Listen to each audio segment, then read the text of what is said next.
The word why. What a curious word. The kind of word that can make us cringe, feel defensive, or even distant. But you know, sometimes why is the key that can unlock so much to our lives. Join me as we explore the why with fascinating contributors to the world, those that entertain us, inform us, teach us about life, and if we're lucky, inspire the next in all of us. I'm your host, Dr. Rod Berger, and welcome to HeadRoom, a production of Rainlight and co-produced by Old Soul. Let's go. Let me take you inside my world just for a second. I get emails from publicists and PR professionals and even people out there that are innovating themselves, and they want to be interviewed or they want to have a conversation about their story. It's incredibly humbling, and sometimes it's a bit taxing because I don't know what's there when I get a given email or a phone call comes in. But you know what? I'm always interested. I'm always curious. And, often I'm disappointed or I don't think maybe it's right for me. But recently, I've been getting more and more inbound email and correspondence from publicists and authors. And not just authors that are writing about maybe mundane, sort of everyday things, but really consequential and substantive topics relative to survival, history, family, uh, you know, multicultural. It's incredible. And I feel terribly honored that somehow my inbox is the recipient of these pitches.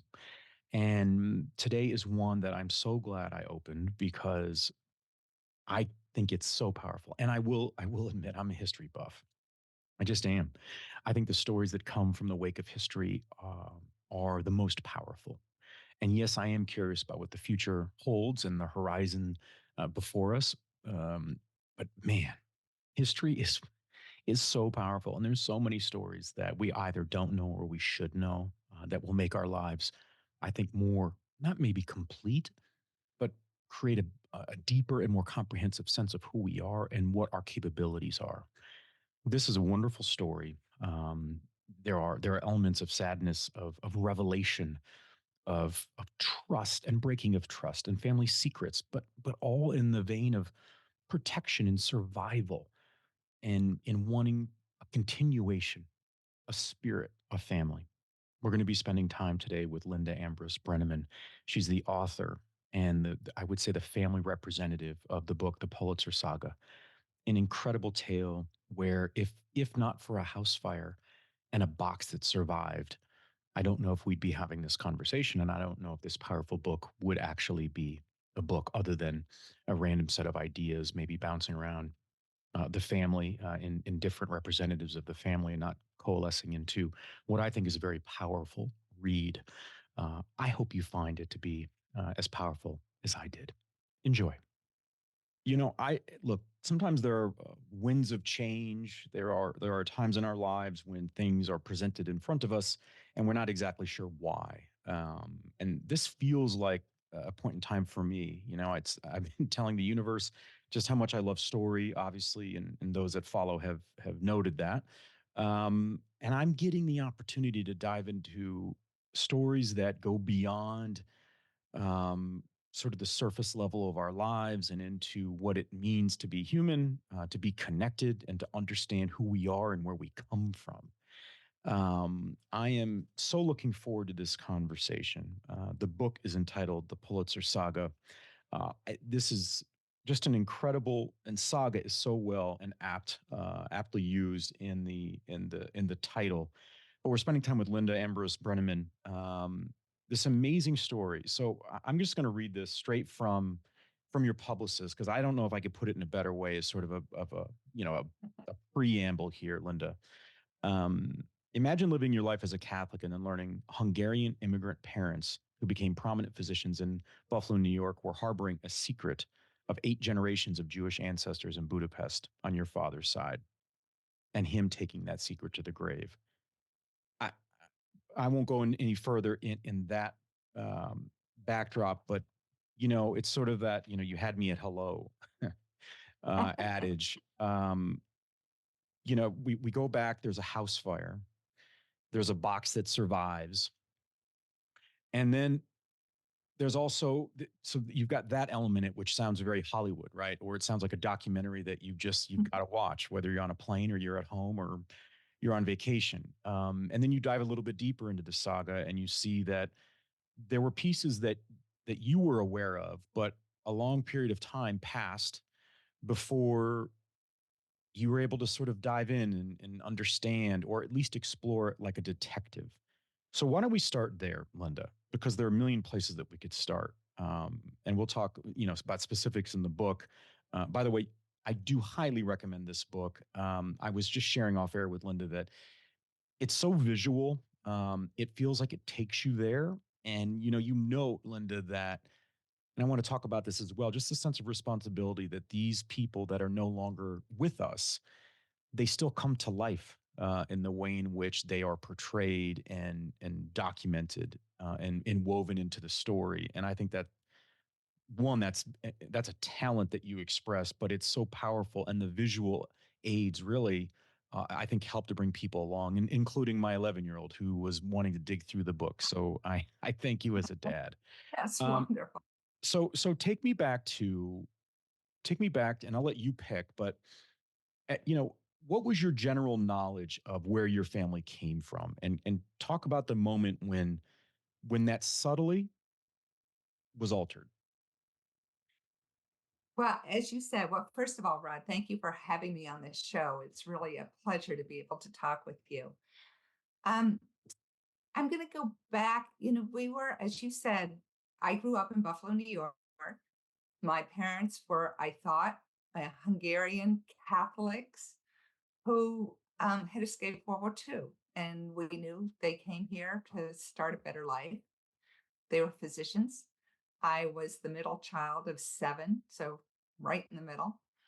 And we had a very privileged, a very wonderful childhood. I thought everything was fine. Were little cracks, little secrets that I think when you grow up, you feel, but I wasn't paying attention to that growing up. And then when I was 27, I was actually away in graduate school, and I came home for vacation, and I'll never forget the scene. I was in my room unpacking, and my brother said to me, "I have a secret to tell you." Well, it turned out what happened is my older sister had gone to a meeting in Montreal and stayed with her godmother, and just simply asked what she thought was a very innocent question. What was my great grandmother Margit like? And the answer came back, well, like all Jewish women, she ruled the roost. So my sister sort of did a double take. What do you mean Jewish? So that's how we found out. And when my brother told me in this, very secretive voice, I thought, okay, I actually just accepted it as normal and didn't really think about it. And I was 27, I was in business school, I was worried about my career, what I was going to do. So while I was curious, and I went right back to my mother and I said, "Is this true?" And she did say yes.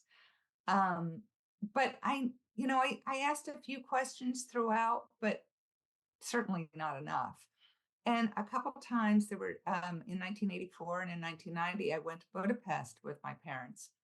The second time in 1990, that was after I had found out. And I got to spend a lot of time with my mother and asked her questions, but she answered some of them, and I thought she answered them truthfully, but I found out later they were half truths. There's a lot she was leaving out. And one of the things she had sort of said in a very humble and shy way, she sort of said to me, "Well, during the war, I hit a few people." So I'll talk about that later because, in the way she said it, I thought, oh, okay, that was it.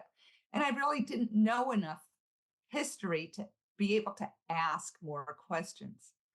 So fast forward 2006, my mother was awarded Righteous Among Nations. And if your listeners don't know what that is the highest award that the Israeli government gives non-Jews for hiding Jews during the Holocaust. And there's only about, 20,000 people in the world who were awarded that. And of course, the most famous is Oscar Schindler, who most people know about. But at any rate, so I started to learn a little, a few things here and there. And then in 2011, just as you said, my parents' house caught fire. And in the, trying to get in the chaos and trying to get everything out so it wouldn't, you know, things that hadn't been burned, but my sister didn't want them damaged by the water and fire trucks. She just took out a lot of paintings and whatever she could take out, and didn't even realize that one of those things was a box. And somehow that box got put in the back of a closet and ignored. And then in 2016, I really think there's some miracles going on here, but in the fact that the box was saved. And then in 2016, I decided, okay, I'm going to start to look into my family history. And I really wanted to learn more about Margit. And the only thing I knew to start was the name Adam Pulitzer, because when my brother was a medical student, he came home one day and he told my parents, "I'm going to go into ear, nose, and throat." And my mother said, "Oh, you have a very famous relative, Adam Pulitzer, who is considered the father of ear, nose, and throat." So I remembered his name, and that's the only thing I knew to start with. So I started Googling and, doing whatever I could. And he is considered to this day the father of otology, and has lots of information on Wikipedia and articles and so on. But that still wasn't enough, because I couldn't figure out how we were really related, whether we were related. And then my sister happened to be cleaning out her closet and found this box and sent it to me, and opened the box. And there's a lot of letters, official documents, pictures, and so on. But of course, all the letters and the documents were in Hungarian, and Google Translate doesn't do It did not Hungarian work. very well. It just doesn't work. So I knew I needed to find somebody, and through a friend of a friend, was connected with a woman here, Anna Bayer is her name, and she's just this remarkable, such an energetic person. And I took, some of the folders from the box to her home. I thought I would be there for an hour or so, and if I didn't have another commitment, I would have been there for days. Yeah.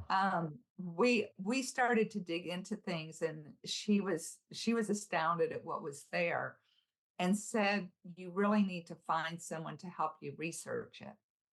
And she introduced me to Andras Gazitsky, who was the Who you most dedicated the book to. incredible. Yeah, Yeah. he was an amazing researcher. He was a lawyer and a sociologist, and became just such a trusted partner through this process that we went through. And we spent 7 years researching my family. There's so much there. So 2016, you start to get, I don't know, sort of the itch to learn a little bit more. Um, I can connect to that from a different angle. I've shared before in different episodes that I'm first generation. My father grew up in World War II in Germany. And there were those, I know what you mean when you say you hear something and it's like, they're like little hints as you're growing up, but you don't know. It's like a clue or a game where, a word is, there's some reference and it just doesn't make any sense. It sort of comes out of left field and you kind of brush it under the rug and you keep going. What was it about what was going on in 2016 that kind of cracked that door, the proverbial door for you to want to dig? Because a lot of people don't want to know, I think, right? They don't, if, and if it's not sort of presented right in front of them, we all, especially now, we have so much going on that to think we have the time to dig into what is Pandora's box potentially Was there something that was going on for you at that point in time? I think a couple things came together at the same time. Um, I had been having that itch, especially after my mother, after 2006, and it just grew and grew and grew that I really wanted to learn what happened. And I think part of it, it was just this thing that welled up inside of me. I'm not sure I can really explain it or put words to it.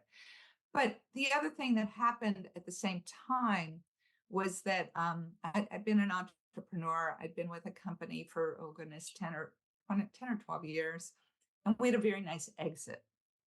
So it allowed me the time and the space to, to be able to focus on this. And I just decided if I don't do it now, I'm never going to do it.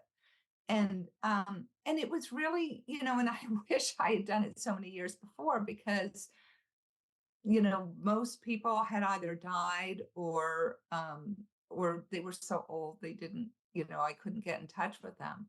So goodness, I just, I kick myself because just as you say, there were hints before, and I wish I had the not only the courage, but also the historical knowledge to be able to ask the questions because I didn't even know what questions to ask.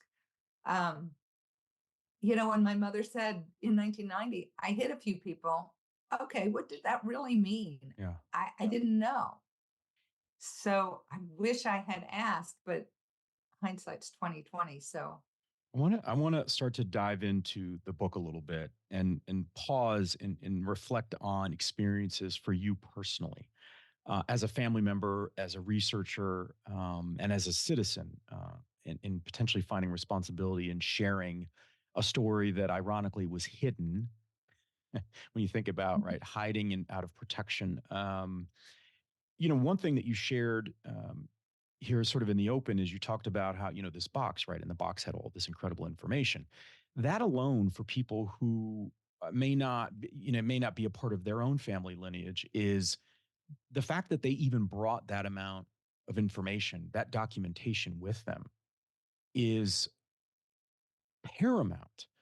I mean, the factions of people that would have left all of that behind, right? I mean, that speaks to the essence of them, which I think is there a great sense of pride you have in something like it sounds so small, maybe, but boy, I think that's huge. The courage to take that with them as a part of, like, you don't want to leave your story behind.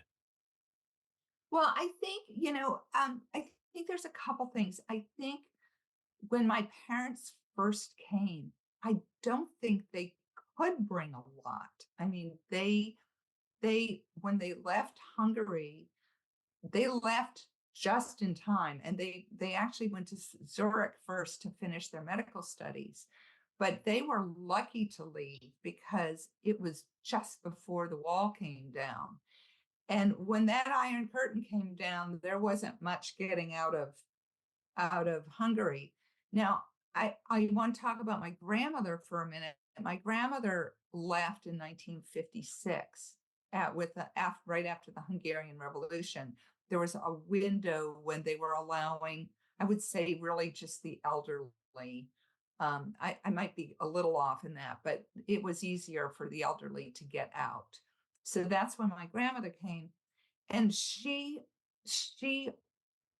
had left her family. I mean, her husband had died in the Holocaust, but her mother was still there, and her sister, who she was very very close to, and so she always wanted to go back, but she only got to go back a couple times, and I think every time she went back, and so I think she brought a lot of those papers out, and she brought things with her.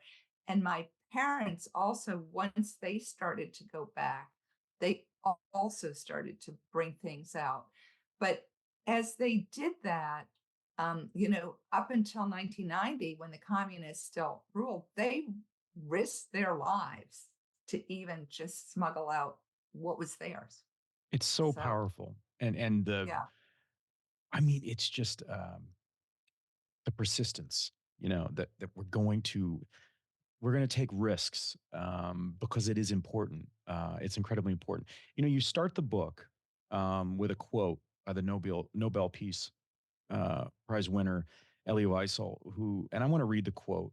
I think it's really important, and I want to ask you afterwards. The sort of the impetus to put this and what it means to sort of set the stage with this, because it felt like it set the stage for me as the reader, and I don't know if that was the intention, but I was thankful that you did do it. So the quote is: "To learn means to accept the postulate that life did not begin at my birth.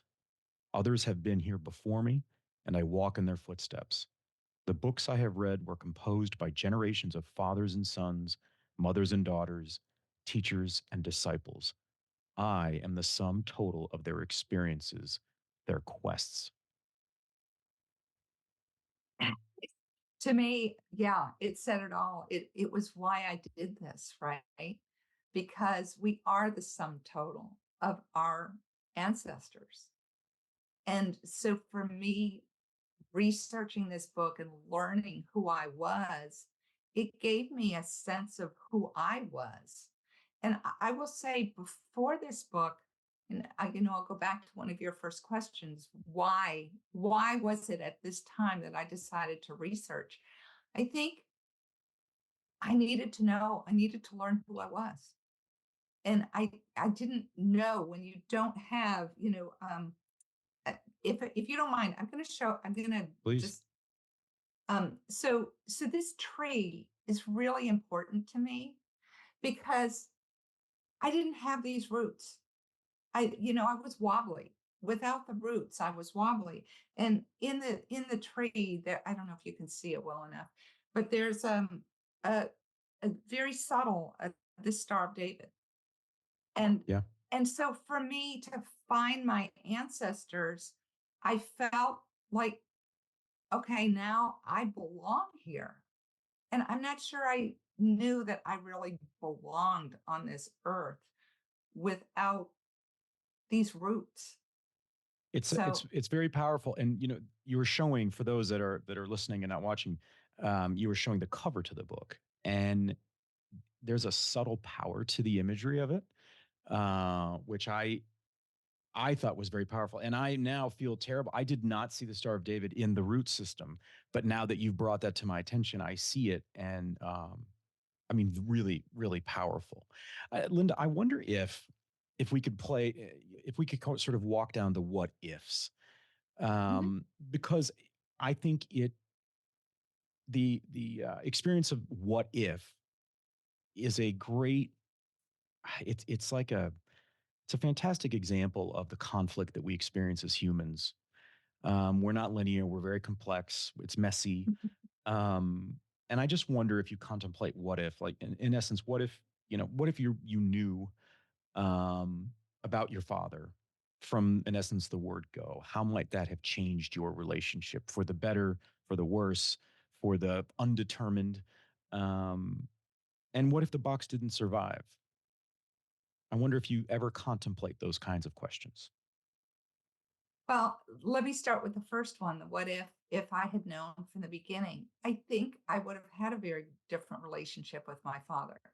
Because I think growing up, you really do feel like there are secrets, even though they're not talked about. But with this, when you ask questions and there's this web of secrecy and you can't get beyond it, you think there's something wrong with you. At least that's how I was growing up. What was wrong with me that they couldn't tell me these things?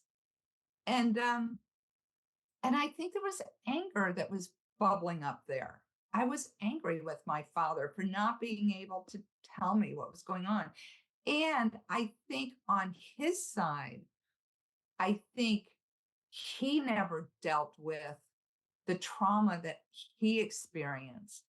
And by not dealing with it, he had an explosive temper, and all of a sudden, I mean, it felt like as a kid, out of the blue, all of a sudden something would trigger him, and you didn't know what it was, and you get an explosion. And so, and that just sets up such an environment of just anger, being angry at him. And I think had we been able to talk through what he experienced and so on, I think there wouldn't have been that anger. So yeah, so that's And the first part. what if the box had not been discovered? It would have been a lot tougher. I think I still would have um, been on a search even without the box, but we couldn't have found out the kinds of things we found out. Like, for example, I didn't even know the names in my family. I had no idea that I was a Pulitzer. I was a descendant of a Pulitzer. I had no idea the name Misner. And Misner was my great great grandfather's name, who he himself was, a very prominent lawyer. He was a founder of the Budapest Bar and a prominent lawyer. And the first thing Andras did was look up his name. And he said he found over 300 articles in his databases that my great grandfather had written. So, that the richness and the tapestry wouldn't have been there. On the other hand, I think I still would have found some things because I went back to some people who were living and, yeah, and I described this in the book. We got very lucky. Andras found my father had a cousin um, uh, whose last name was Viron, and we found nieces of his cousin, and they had saved a number of things, including the book called Our Family History, written by Zygmunt Pulitzer, who took us back to the 1700s, which is why we could Go find all the all of way that back. out. HeadRoom is produced by Old Soul, a one-stop marketing agency that understands the power of brand and nuance. Reach out to my guy Matt at Old Soul and supercharge your brand and content strategy. That's Old Soul. Shoot Matt a note at aoldsoul.com. That's AOLDSOUL.com. And now, back to our guest. Linda, tell me about I'd love to hear the experience, the emotional experience, the roller coaster, the personal side of it, not maybe the side that you shared or communicated even through the research and maybe the excitement of uncovering different elements at different points in time. But I would think that there is sort of this almost rinse and repeat feeling potentially of grieving a history you did not know existed and the impact of that, the pride that might well up at a moment's notice when you're doing something benign in your daily life for the family that you didn't know, but that you can romanticize in your own mind and dreams sort of late at night. The anger that comes with secrets and just the nature of secrets. And then the sequence with which information has come out to be revealed to you. Can you speak to the unpredictability of human emotions in something so big as this? Yeah, when I started, again, I had no idea what we would find. But then working with Andras and just the kinds of things that he found every time he would find something, I'd be so excited about it. It was, that roller coaster up. Then I wouldn't hear from him because remember, he's in Hungary. I'm in, Virginia. And if I didn't hear from him for a while and I couldn't get in touch with him, that would be the roller coaster down. But the thing about Andras was he was at the same time he was fighting colon cancer, and he died of it in 2021. But which was a huge blow, not only to the research but just personally. We had become very close, and he was such Father a figure trustful like? partner. I would say not so much a father figure, but a real trusted partner. And the one thing about him as he was going through this research, he would get really excited about some of the family connections and what he was finding, but he always had to verify. He was all about the truth. and he had to verify and make sure that, yes, this was this Sigmund Pulitzer and not another, because there were others at the same time. And I describe in the book how, because of spellings, they weren't that exact on a spelling. So Sigmund Pulitzer could be spelled, 5 different ways, and Pulitzer could be spelled 5 different ways. So he always had to make sure that he was focusing on the right person. So it was a real challenge, but when he found something, the excitement was just amazing.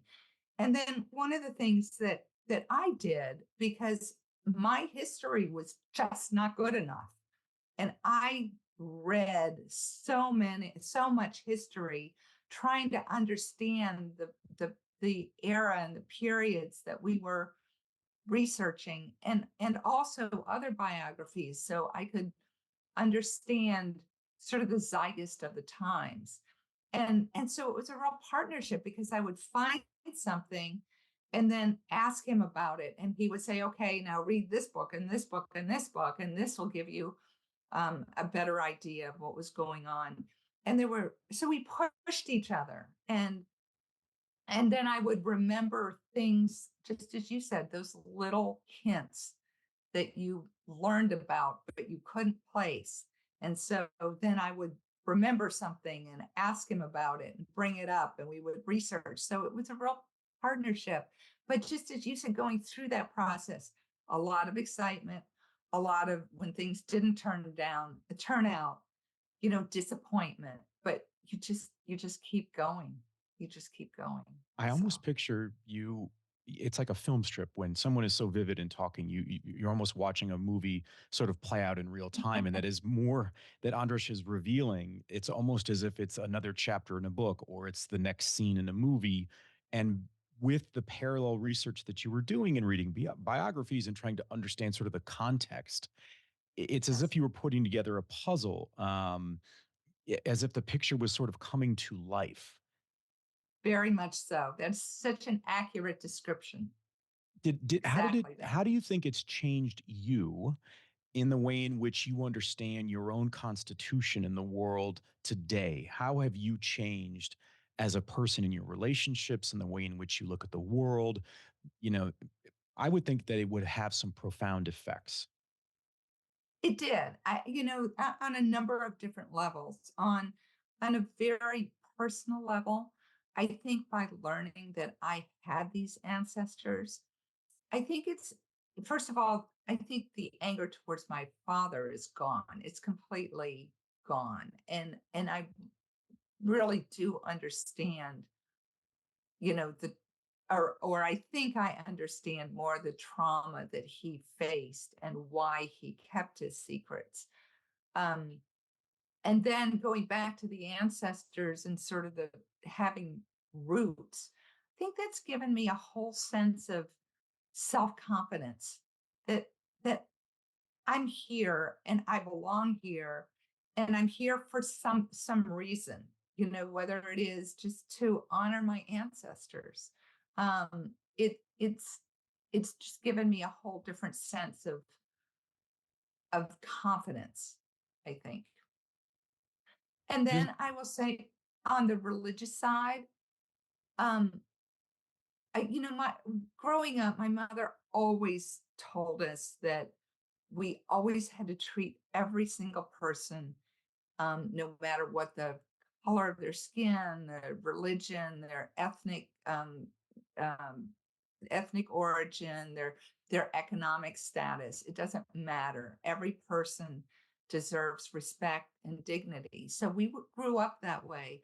But I think I am much more in tune with with anti-Semitic comments, for example, and with what's going on in this world today. I think I take it much more personally. And I was going to ask you that. And before I get to that element of sort of present day challenges that we have as a society, talk with me about the point in time when the research was accumulating. And I would think that there's a point where you've got a pretty good grasp I don't know, sort of the degree of confidence you might have had in really the understanding, the comprehension of what you were sort of sitting on from a research perspective, that you then said, I think this is a book.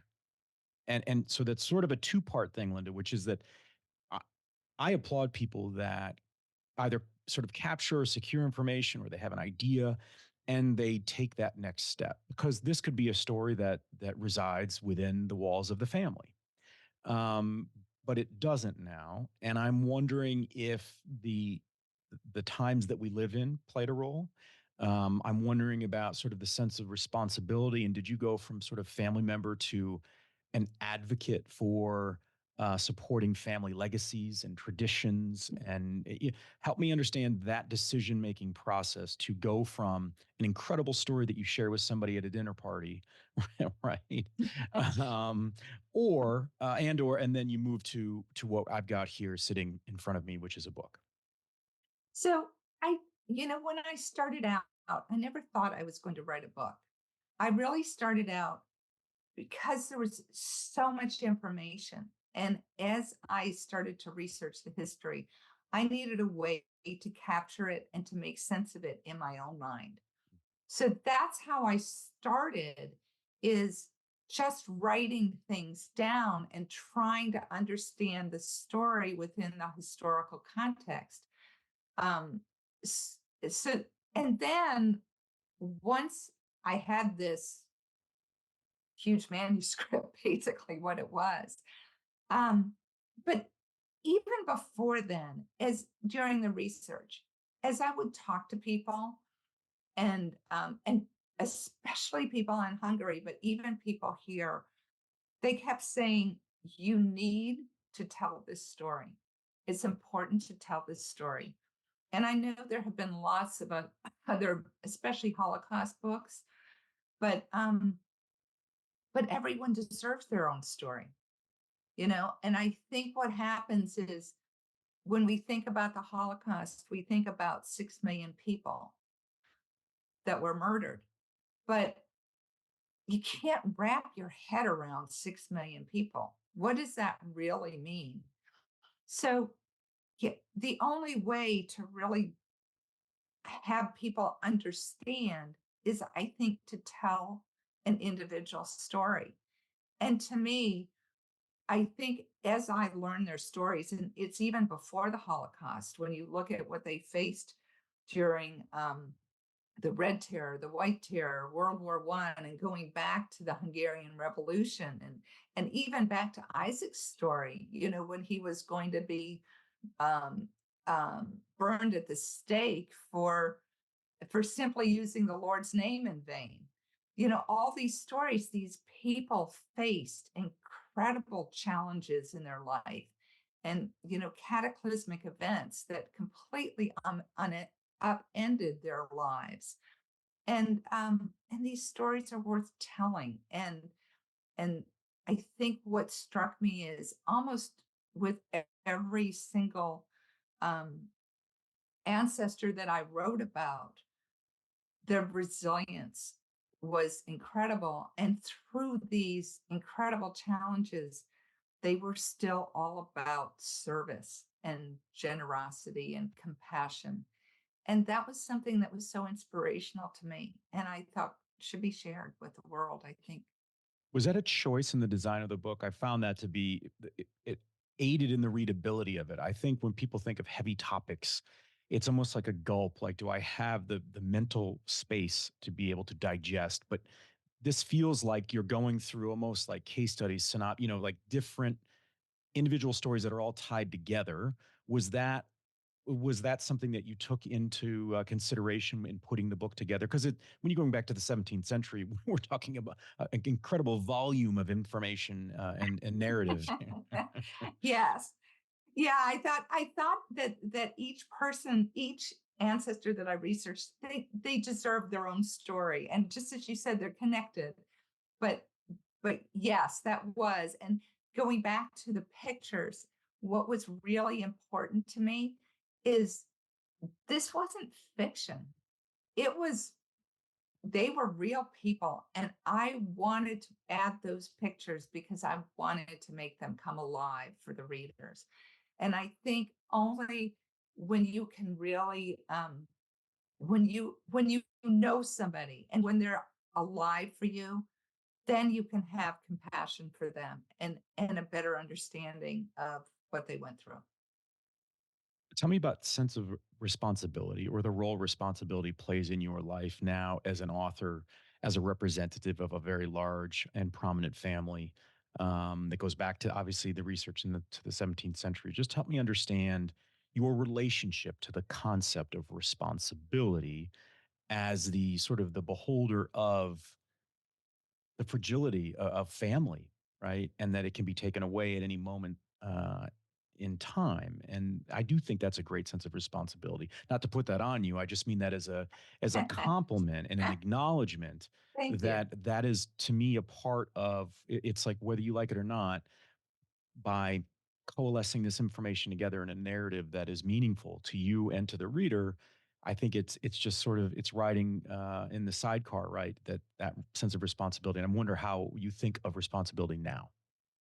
Well, I we were always brought up with this huge sense of responsibility. It goes back, especially to my parents and really throughout all the ancestors, is is this concept of service and and making sure that we use, as my mother would say, we use our God-given talents to help the world be a better place.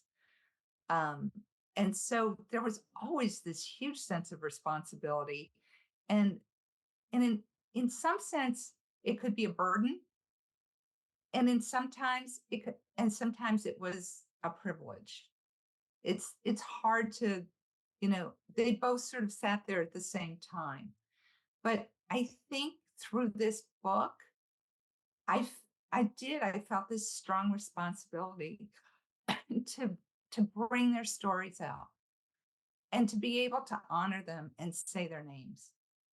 So in the Jewish tradition, saying their names are really important, and being able to say their names and tell their stories, I felt was my responsibility to them.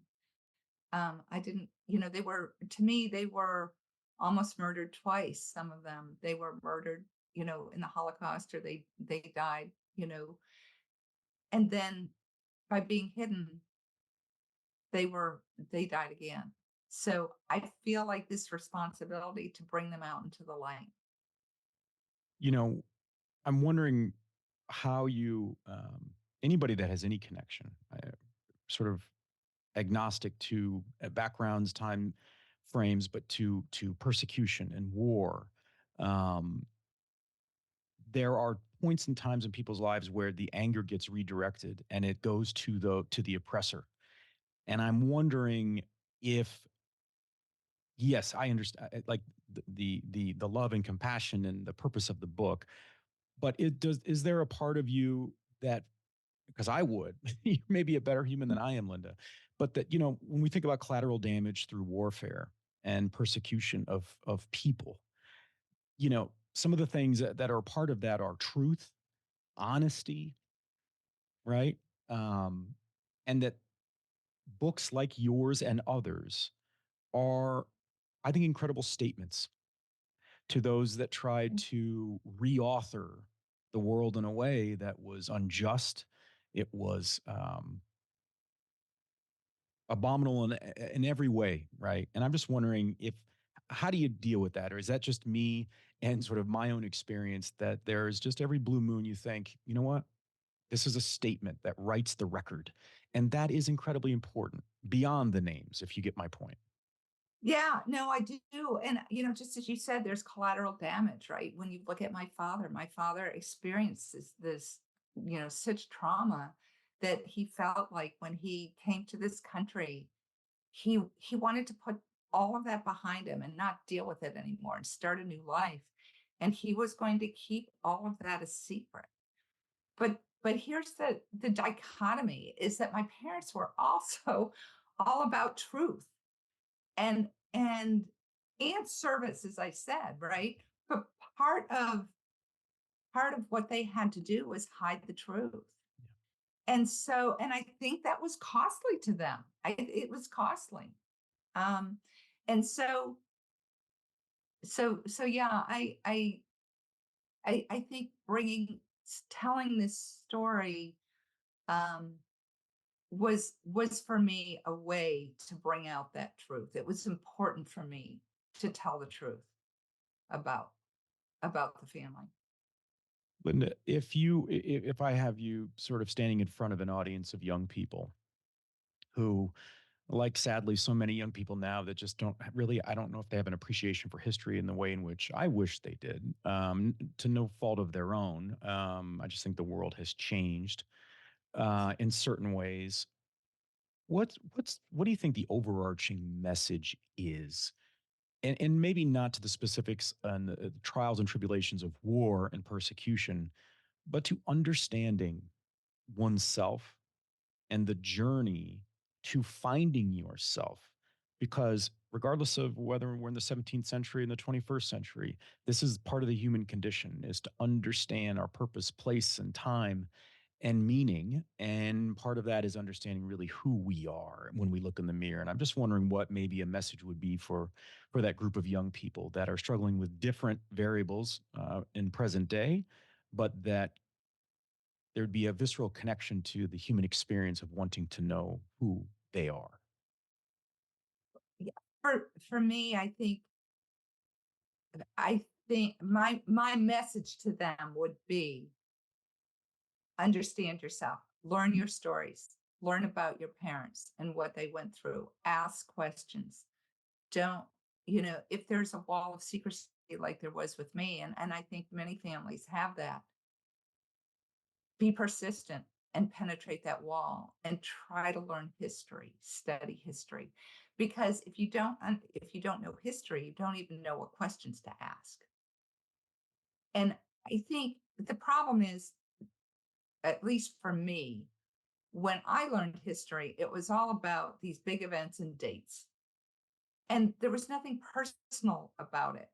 But when I started on this journey and I really started to dig into history and learn what were the issues going on at that time that people struggled with and had to deal with. And it's amazing how similar those struggles were then to now. They were facing the same kinds of things. And so if we learn history, we can learn so much about what we're facing now and why we're facing things.